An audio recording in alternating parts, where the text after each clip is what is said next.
मेरे प्यारे छात्रों, आज मैं आपके समक्ष अ, कुछ विशेष बातें लाना चाहता हूँ। प्रतियोगिता परीक्षा की आप तैयारी करें, लेकिन कुछ छात्र अगर प्रतियोगिता परीक्षा की तैयारी नहीं कर रहे हैं और जिन्होंने किसी भी सब्जेक्ट से स्नातक किया हुआ है, तो आपके समक्ष बहुत सारे ऑप्शन हैं। आज वैश्विक स्तर पर सारा विश्व एक दूसरे के करीब आ गया है और उनके निकटता में जो भी बाधाएं आ रही हैं उसको दूर की जा रही है। ऐसे में जब विश्व पटल पर सारे देश एक दूसरे के करीब आ रहे हैं, उसमें ये इस बात की ज़्यादा संभावना हो कि उनके अंदर में जो भाषा की जो भी बाधाएं आती हैं उसको दूर किया जाए। तो आज आप देखें कि भारतवर्ष में टूरिज़्म को बढ़ावा दिया जा रहा है।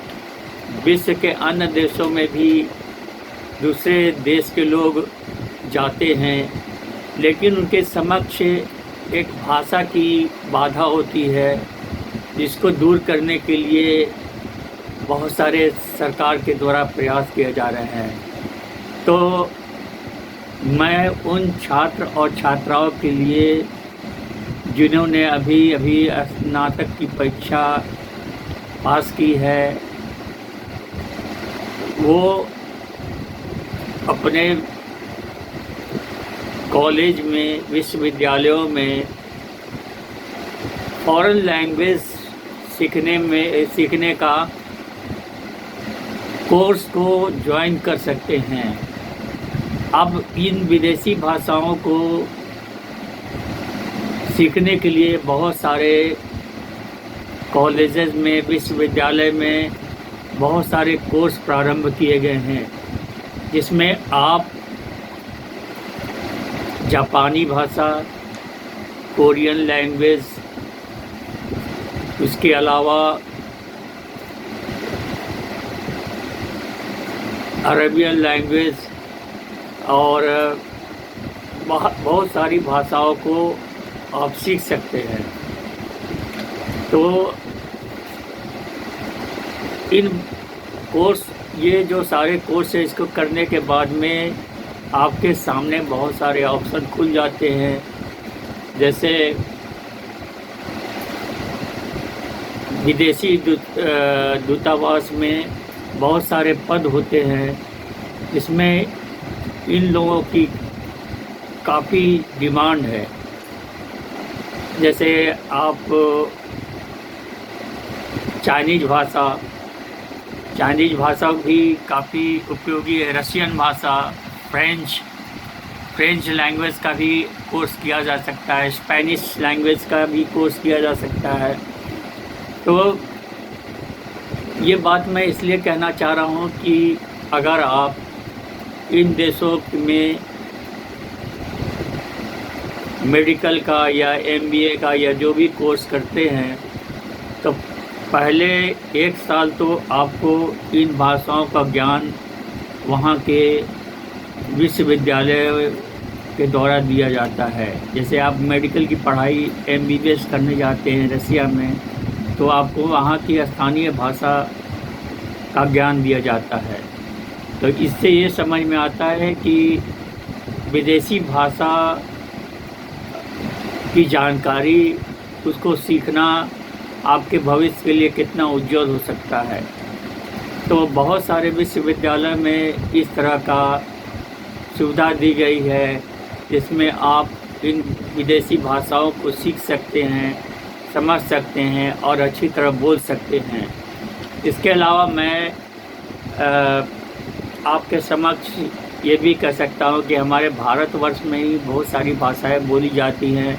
जैसे साउथ इंडिया में तमिल, तेलुगु, कन्नड़, मलयालम, इसके अलावा अरबी भाषा, बहुत सारी भाषाएं हैं बहुत सारी स्थानीय भाषाएं हैं जिनको सीखना ज़रूरी है, और हिंदी भाषी छात्र छात्राएं इन भाषाओं को नहीं जानते हैं। अगर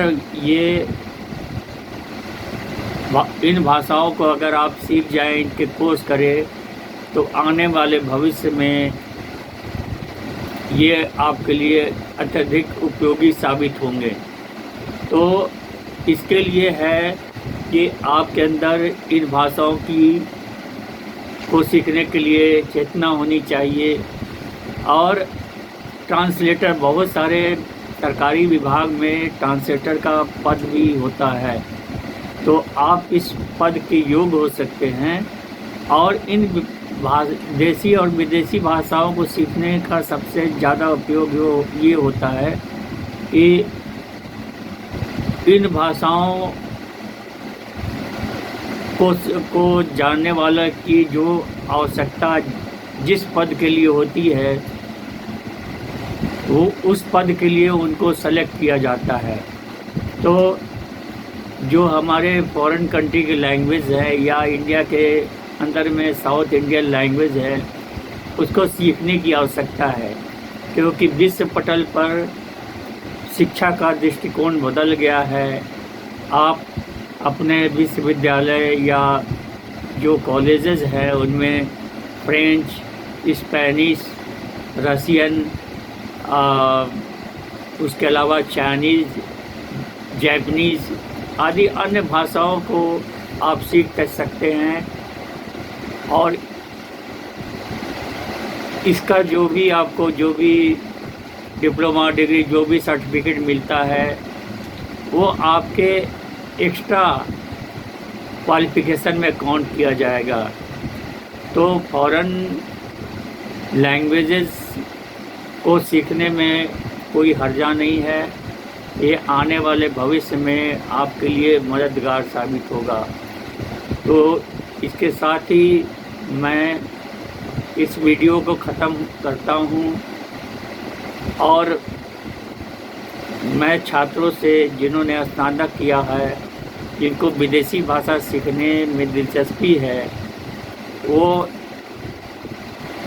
विदेशी भाषा संबंधित कोर्स को ज्वाइन कर सकते हैं और अपनी प्रतिभा को बढ़ा सकते हैं। इस वीडियो के बाद में मैं नीट का प्रिपरेशन कैसे किया जाए, उन छात्र छात्राओं के बारे में एक वीडियो बनाऊंगा जो आपके लिए काफ़ी लाभदायक होगा। इसके अलावा आने वाले समय में शिक्षक पात्रता परीक्षा की तैयारी कैसे करें, किस ढंग से करें, कैसे आप सफल हो, इसकी भी वीडियो बनाई जाएगी, जिसमें बहुत सारे विशेषज्ञों की मदद ली जाएगी, उनके सुझावों को आपके समक्ष बताया जाएगा। तो धन्यवाद, शुभ प्रभात, आपका भविष्य उज्जवल हो। तो हम लोग समय समय पर आपके समक्ष बहुत सारी उपयोगी जानकारी लेकर के आएंगे और आशा है कि आप इसका फ़ायदा उठाएंगे। मैं सतीश दत्त तिवारी, पटना विश्वविद्यालय से मध्यकालीन इतिहास में एमए की डिग्री, इसके अलावा पीएचडी में थीसिस लिखने में कार्यरत रहा। तो आपके उज्जवल भविष्य की कामना के साथ आप इस वीडियो को पूरी तरह से देखें, आधे पर से ना छोड़ें, और ऐ ज़िंदगी ब्लॉग को शेयर, सब्सक्राइब, लाइक करें। हम आपके उज्जवल भविष्य के लिए सतत प्रयासरत हैं। तो आपका सतीश दत्त तिवारी आपसे इजाज़त लेता है। धन्यवाद।